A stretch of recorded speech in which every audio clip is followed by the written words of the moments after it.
So it's been over a year since I made the leap from the Go XLR and jumped straight into pretty much all Elgato gear. And I, have some thoughts and opinions. Let's jump into it.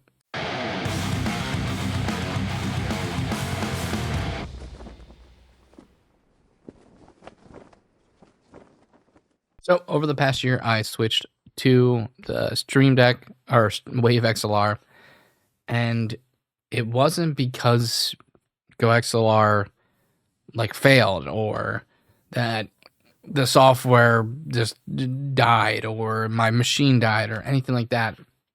Is because TC Helicon basically laid off everyone.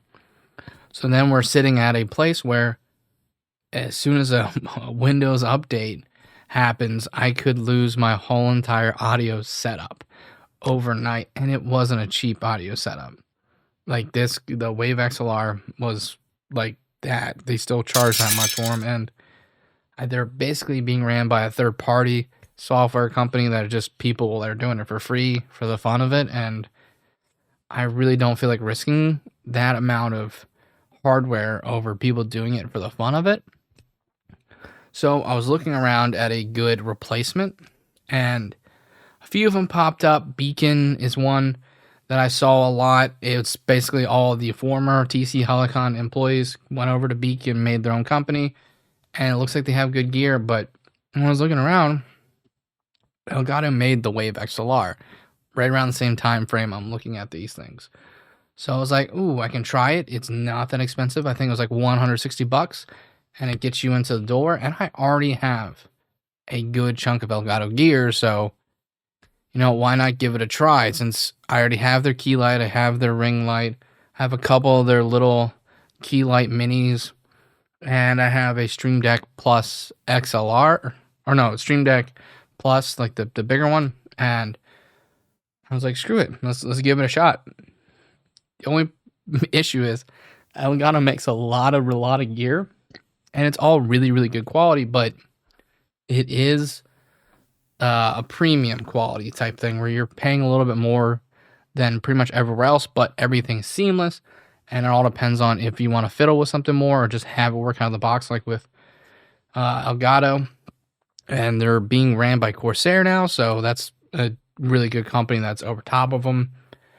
And so you're going to get good quality of equipment, but you're going to pay a premium, just like you do with Corsair.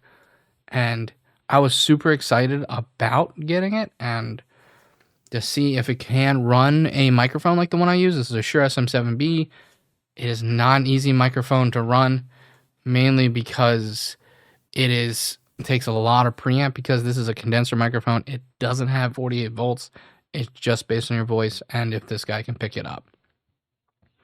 So I love it. It's been doing a great job. And for the price, you can't really beat it. It's $160 to, like, I remember when the Scarlett 2i2 was like $200 and it didn't have any programs. It was just plug it in and it just talked to the XLR microphone. And you had to do all the audio channeling somewhere else. This guy comes with the Wave program, which makes it so I can send audio anywhere. And I can make it so my stream can hear something, I can hear something, I can change the levels. It is a great piece of software. It makes it so it's basically imitating the Go XLR. The Go XLR, you can change where, who hears what, and what hears what, and the volumes of each, which made it awesome to be able to adjust where everything was going. And that was one of my biggest concerns with doing the changeover to a different piece of equipment. I needed software that I could listen to music while playing a game on YouTube, and then the YouTube audience couldn't hear it. And luckily, the Wave software does that for me. It makes it so, say I get a super chat in and the audience can hear it, and so can the guests, or literally anything else I do, I can just put things in different spots and make it so they can hear it. Or heck, if it's like a stream notification and I want it to be loud for the audience, but I don't want it startling me, I can lower that volume for me and keep it loud for you guys. It is an incredible piece of software. And you don't need the Wave XLR. Say you have a USB microphone and you want to do that same thing, you can get the Stream Deck Plus, the one with the knobs. it comes with that software. Yes, it's a little bit expensive for Stream Deck, but it's the only Stream Deck that comes with that software. The Stream Deck XL and the Stream Deck Plus and the Stream Deck and Stream Deck Mini, none of them actually come with that software. From what I've been told, the Stream Deck Plus is the only one that actually comes with it out of the box. So that makes it worth its extra price. And the knobs are pretty awesome because that's like the best way to control the audio that I've seen, because I lost my motorized faders when I got rid of the XLR. So now that's the closest thing I have to it. But on the bright side, it's still the 4 inputs. Same thing as the Go XLR. It had the 4 inputs. So it makes it relatively the same, which is awesome. And I haven't had too many hiccups. The only hiccups I've seen is that when you plug it into a USB 2 port on the back of your computer, it freaks out randomly and it'll completely cut off everything. So you have to go straight to a USB 3, which, duh, that was a little bit on me just moving my system around and plugging whatever the heck I wanted to into different ports, even though I shouldn't have. So yeah, that was the pain, but it took me 10 minutes to fix it, and it's not a big deal. And like I said, Elgato's so freaking easy to use. Like having all my cameras, all my lights, all my everything, because right now I have a lot of Elgato gear. I'm not an Elgato shill. It kind of starts to feel like I am one, but I'm not. If they made crappy products, I would tell you guys. I have the Camlink Pro that's in this computer. It has 4 cam links built into each other. I have the key light, the ring light over there, a mini. I have 2 minis.